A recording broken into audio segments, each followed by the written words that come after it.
1982 మార్చి 29వ తారీఖున విశ్వవిఖ్యాత నట సార్వభౌముడు నందమూరి తారక రామారావు గారు తెలుగు జాతి ఔన్నత్యం గురించి తెలుగుదేశం పార్టీ పెట్టిన విషయం ప్రతి ఒక్కరికి కూడా తెలుసు.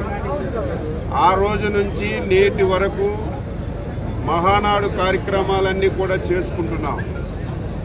నేను ప్రత్యక్షంగా పరోక్షంగా అన్ని మహానాడుల్లో కూడా అటెండ్ అయ్యే అదృష్టం కలిగింది. 4-5 మహానాడులు నిర్వహించే అవకాశం కూడా చంద్రబాబు నాయుడు గారు, లోకేష్ బాబు గారు ఆధ్వర్యంలో నాకు కలిగిన విషయం కూడా ఈ సందర్భంగా గుర్తు చేస్తున్నాను.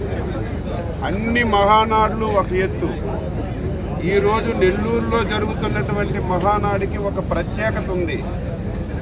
ఏమిటి ఆ ప్రత్యేకత అంటే, మా యువ నాయకుడు, భవిష్యత్ నాయకుడు శ్రీ నారా లోకేష్ బాబు గారు జాతీయ తెలుగుదేశం పార్టీ వర్కింగ్ ప్రెసిడెంట్గా బాధ్యతలు తీసుకున్న తర్వాత నిర్వహిస్తున్నటువంటి మొట్టమొదటి మహానాడు కాబట్టి ఈ మహానాడికి ఒక ప్రత్యేకత ఉంది.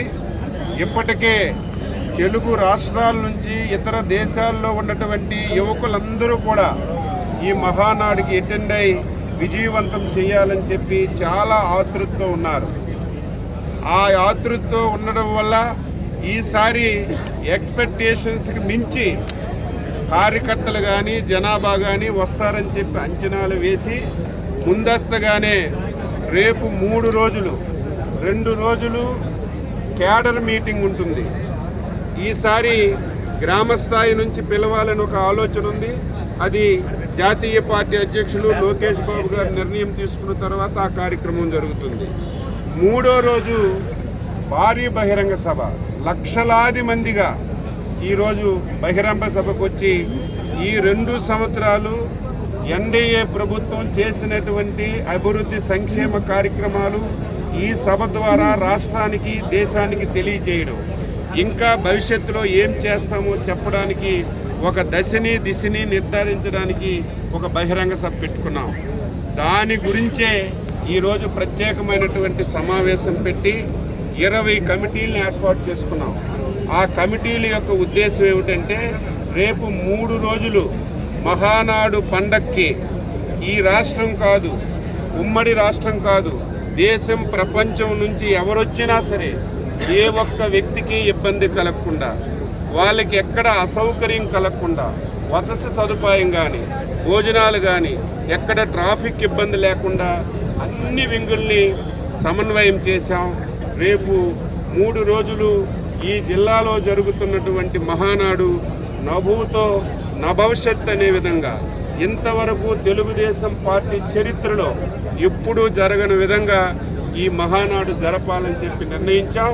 అదృశ్యం ఏమిటంటే, నెల్లూరు ఉమ్మడి జిల్లాలో అందరూ కూడా పోటాపోటీగా సమన్వయంతో ఎవరి బాధ్యతలు వాళ్ళు తీసుకొని ఈ మహానాడిని విజయవంతం చేసి, నెల్లూరు అంటే ఇప్పటికే ఆతిథ్యం ఇచ్చినటువంటి జిల్లాల్లో నెల్లూరుకి ఒక ప్రత్యేకత ఉంది. భోజనాలు పెట్టినటువంటి ప్రత్యేకతలు నెల్లూరుకి ఒక ప్రత్యేకత ఉంది. అన్ని ప్రత్యేకతలు కలబోసే విధంగా ఈ మహానాడు జరపాలని చెప్పి నిర్ణయించుకున్నాం. ఈ వేదిక ద్వారా అందరూ రండి, ఎవరికి ఏ ఇబ్బందులు ఉండవు, వసతి సౌకర్యం ఇస్తాం, భోజన సదుపాయాలు ఇస్తాం, మీటింగ్కి అన్ని ఏర్పాట్లు చేశాం. ఏ ఒక్కరికి కూడా అసౌకర్యం లేకుండా అన్ని ఏర్పాట్లు చేస్తున్నామని చెప్పి ఈ సందర్భంగా తెలియజేస్తున్నాం.